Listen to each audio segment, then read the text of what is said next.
last year there were nearly 5,000 cases of needle and drink spiking incidents in the UK, with the study finding that 4 of every 5 victims are women.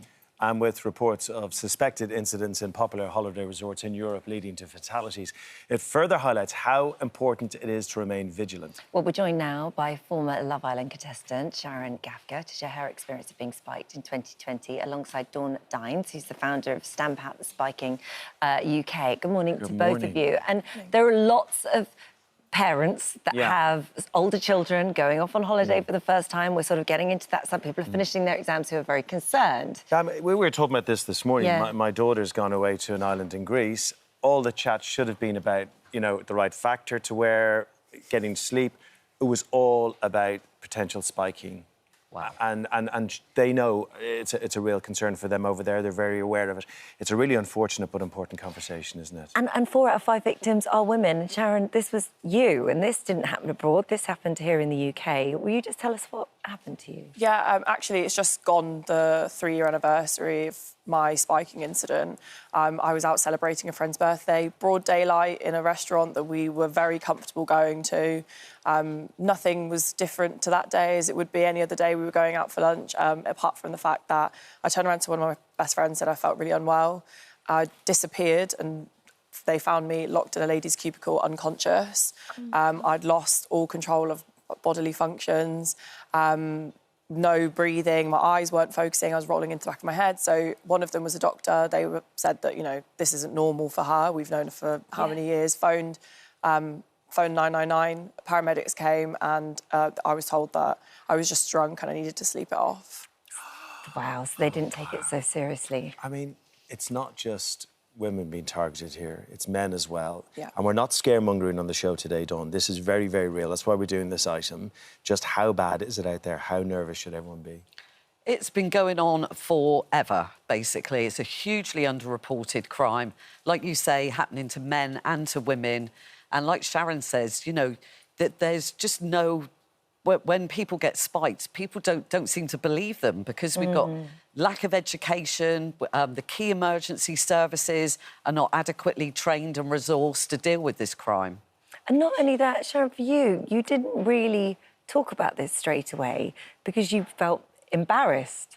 Yeah, it took me probably about 18 months to even speak to anyone else who wasn't actually there about it. Like, my parents didn't know until I publicly came out about it because I felt such a shame instantly. I mean, when the first moment I spoke about it, people were like, oh, you're just a young, silly woman, you're probably irresponsible, you probably took a drink from a man, then changed your mind, all these things. And, you know, if paramedics aren't going to believe me, then why should anyone else? Why would anyone else believe me? And I think that is why one of the reasons I believe that the crime is so underreported, because people are too scared to say anything. Do you have any idea when the moment happened, how it happened? Did your friends see anything, any recollection?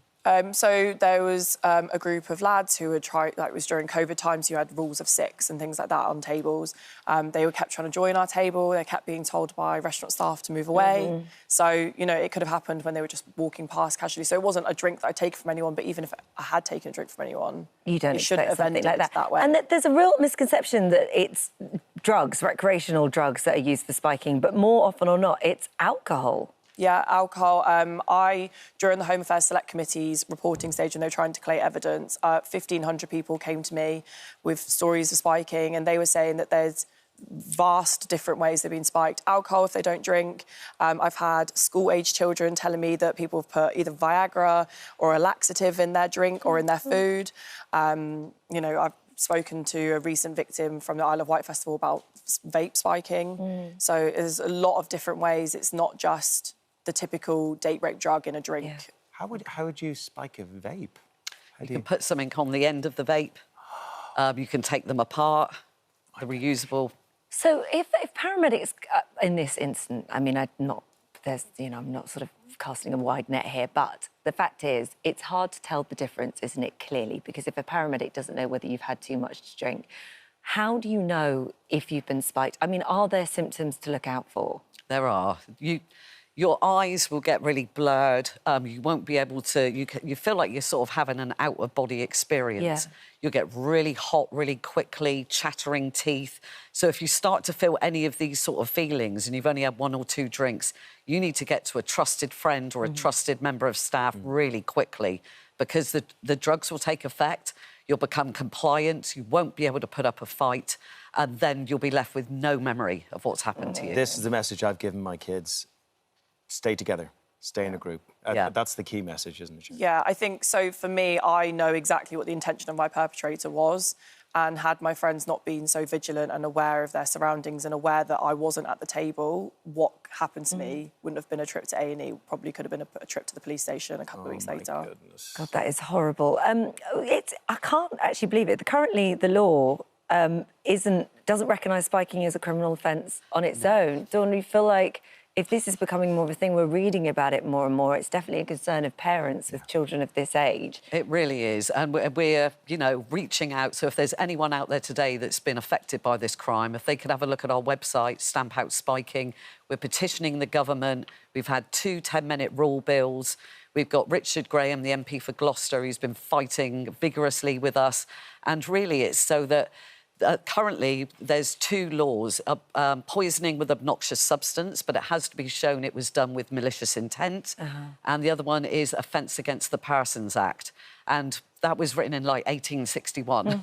So it shows how much it needs to be updated, because it's currently, spiking is not a recognised criminal offence. That's crazy, isn't it? Yeah. Because the intention of it, it's, you know...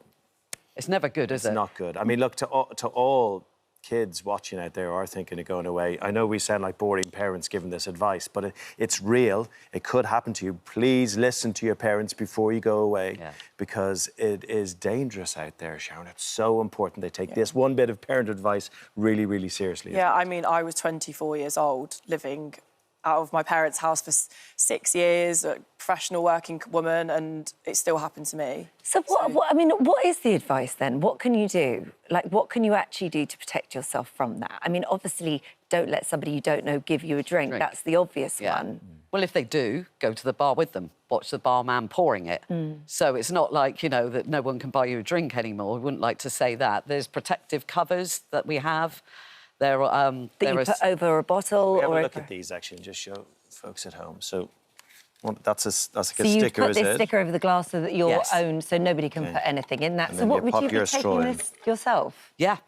Yeah, and then you can just fold them up, put them in your back pocket. They're really easy to carry around. You can see if that's been perforated there. And then this bottle is a good one. I say to my daughter, just get a bottle and see it being popped by the barman, because sometimes the allegation is the barman are in cahoots with someone out on the floor, OK? So you just have to be superstitious. Well, it protects the staff at the bar as well, because you don't want people thinking that. And I think that also venues, I know that's something that you feel that they need to take more responsibility Really, they do. as well. These are good. These, you just carry this in your pocket, wouldn't you? You can also, there's like nail varnishes and scrunchies that do lots of different things, so yeah. There's lots of different things. And the other way that spiking has taken place, which is absolutely dreadful, is through vapes. So people saying, oh, I've got a blueberry, would you like to try some? It's as easy as that. So this is a massive warning for any parents, grandparents out there. Again, like you say, keep carrying on with children, but you must be so aware with these vapes because it's so easy to spike them. OK, thank you. Thank you both. Thank you for highlighting important it you came in to tell your story. Thank you so much.